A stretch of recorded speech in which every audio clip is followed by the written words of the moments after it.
Hey everyone, welcome to This Explainer. Today, we're going to absolutely dismantle a huge misconception. We are diving deep into the very boring reality behind the $1,000,000 myth. Look, if you spend any time scrolling social media, success looks pretty incredible, right? It's all private jets, shiny watches, and yachts. But the reality? It's far more likely to be a cluttered grid of stressed out faces on a Zoom call. Running a real multi-million-dollar company, yeah, it's not done from a sandy beach. It's about managing total chaos, putting out the fires nobody else wants to touch, and then waking up the next day to do the exact same thing all over again. Because here's the truth. The people who actually make it, they haven't found some magical cheat code. Nope. They are simply the individuals who can stomach a relentless, unglamorous daily grind that literally nobody is filming. And as a company scales, things don't suddenly get smoother. Actually, they get significantly, vastly more complicated. The reality of business strips away your ego completely. The job itself, it becomes endless communication and managing problems that just never fully disappear. You can forget the cinematic motivational speeches. Instead, get ready for back-to-back sales meetings, totally exhausting hiring interviews, and about 12, hey, walk me through the numbers calls, all stacked into a single Tuesday. 80. That right there is the real magic number. Look, that private jet you see on your feed might actually be real, but it probably represents maybe 6 hours out of an 80-hour work week. The ratio of absolute grueling labor to that flashy reward, it is heavily, heavily skewed.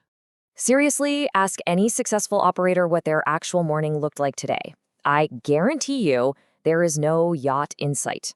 The baseline reality is waking up with a slight headache and having 4 urgent, hair-on-fire crises staring back at you from your phone by 9 a.m. We tend to imagine business growth as this perfectly smooth line, just pointing up and to the right.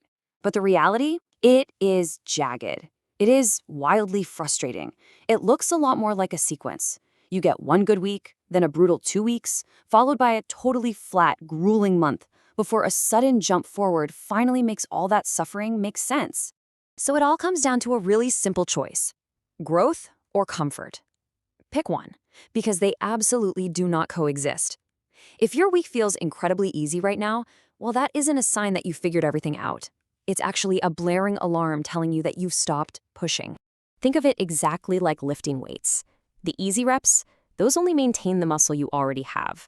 The uncomfortable reps, the ones that really burn, those are the only ones actually building new muscle. Getting better requires accepting that, for a while, you are going to be worse at a harder version of a task. So that uncomfortable feeling in your gut isn't a red flag telling you to stop. It's actually the mechanism of success doing its job. You have to retrain your brain to interpret discomfort as the engine of your progress, not a barrier to it. And here is exactly why all that hard stuff is actually your biggest competitive advantage. Difficulty works just like a filter. Think about it. If a problem were easy to solve, everyone would do it, and there'd be zero money left to make.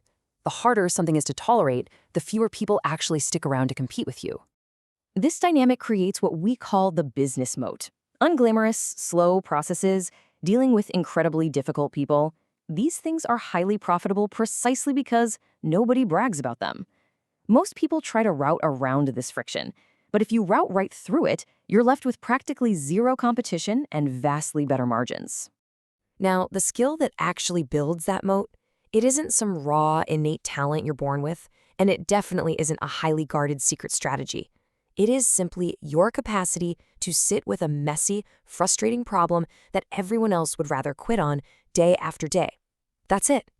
We also really need to completely shatter this whole overnight success myth.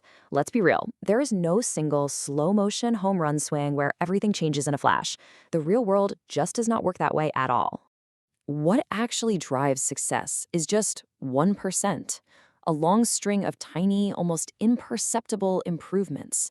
It's getting just 1% better over and over again until it finally compounds into something so massive that it simply looks like an overnight success to everyone else on the outside. It's like the bamboo effect. For years, the bamboo is completely invisible above ground. It's down there building this massive, complex root system in the dark. And then, a sudden explosive 6-week vertical shoot. Nobody sees the years of root building. They only see those 6 weeks of rapid growth and call it luck. The builder always remembers the invisible decade. They remember the embarrassing early product versions, the near bankruptcies, all those years nobody cared. But the public, they just see the final polished result of that decade, completely blind to the reality of what it actually took to get there. Now, surviving that invisible decade requires taking a very close look at who is standing beside you. Look, most adult friendships are born from just accidental proximity, who you sit next to at work or live near, and hey, that's totally fine for socializing, but it is deeply insufficient for building an empire.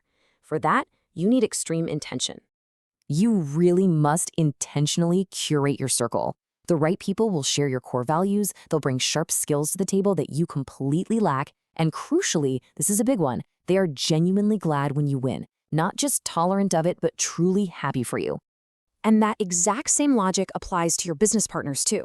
The absolute strongest operating partnerships split the work strictly in two. You'll typically have one visionary, someone thinking in long-term, decades-out bets, and then you have one operator running the daily machine, managing the hiring, the complex systems, and all the daily chaos. Here's the catch. Neither of those distinct roles can function without the other one.